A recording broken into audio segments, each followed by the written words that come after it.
Strength here, and today the topic of this video is steroids in strength sports. And specifically I'm looking at an article from a few months back by Greg Nuckols. If you haven't checked out his site, Strength Theory, go and check it out. I'll put a link up here. It's got some really great information in regards to sports science and lots of different studies done in the worlds of strength sports, so some interesting stuff, go and check it out. But what I wanted to talk about really is the impact or the effectiveness of steroids in strength sports, specifically looking at powerlifting and looking at Olympic weightlifting. And basically Greg comes to the conclusion that at high levels, steroids affect sort of your relative strength by around 10%. Now this is going to shock a few people because there are people on both sides of this fence. There are people that say, what, 10%? That is nothing, that's absolutely nothing. Steroids have a huge effect, and a lot of people will argue that steroids have such a big effect that it classes out other athletes. So there are people on that side of the fence that think 10% is way too conservative, that it might be more like 50 or 100%.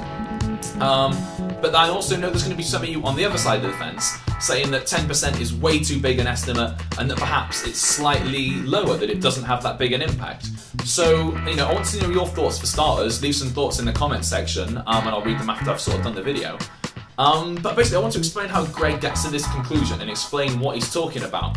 So first things first, there needs to be a caveat or something like an explanation of what Greg's talking about, and that is that he's specifically talking about relative strength or strength in comparison to body weight. So when we look at powerlifting and when we look at weightlifting, they are body weight based sports. You have to be in a certain weight class. So he's talking about steroids and their impact, assuming you stay within the same weight class, okay? So if, let's say, if you gain 10% in strength, but you also added 10% to your weight, you would move up a body class or two, and your relative strength wouldn't increase that much because then you would be expected to lift more weight in the higher class. So that's just something to bear in mind. And that is sort of the foundation of this article. I know he's got a lot of slack for this, and it's mainly been because people haven't understood the difference between relative and absolute strength. So if you're not sure about what the difference is, absolute strength is the absolute amount of strength you can lift regardless of your body weight, okay? So your absolute strength will go up. The bigger you are, the bigger your absolute strength is going to be. So when we look at stuff like World's Strongest Man,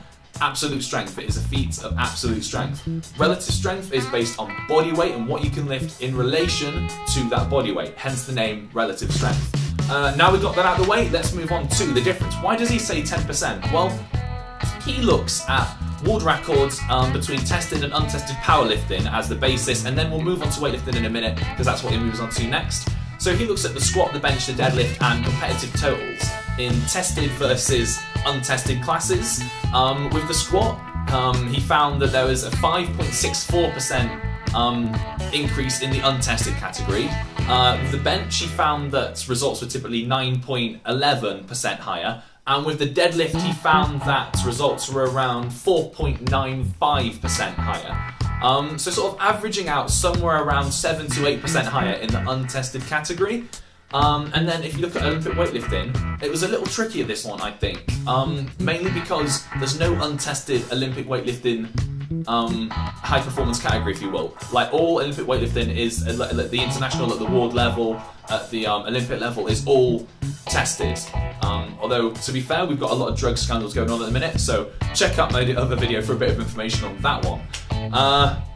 So what the method Greg uses is he looks at US national records in comparison to world records. So specifically, he's looking at US records in relation to either Chinese, Bulgarian, to the world record set by states that we know have heavily state-sponsored doping programs. And have been found guilty on numerous occasions. Again, if you're not quite sure about this kind of stuff, check out my other video, it'll explain it in a bit more detail.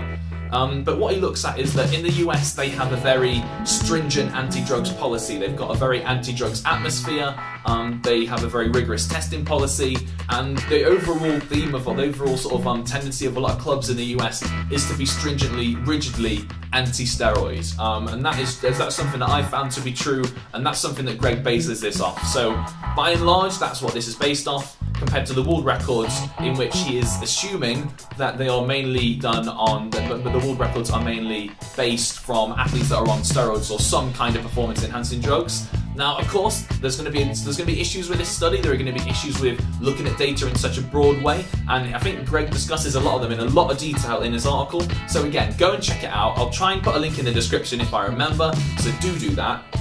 If we were looking at the world records though, compared to like the national records of the USA or the UK, if you look at the snatch, the world record is 13.84% higher. The clean and jerk is 11.66% higher, and the total is an average of 12.65% higher.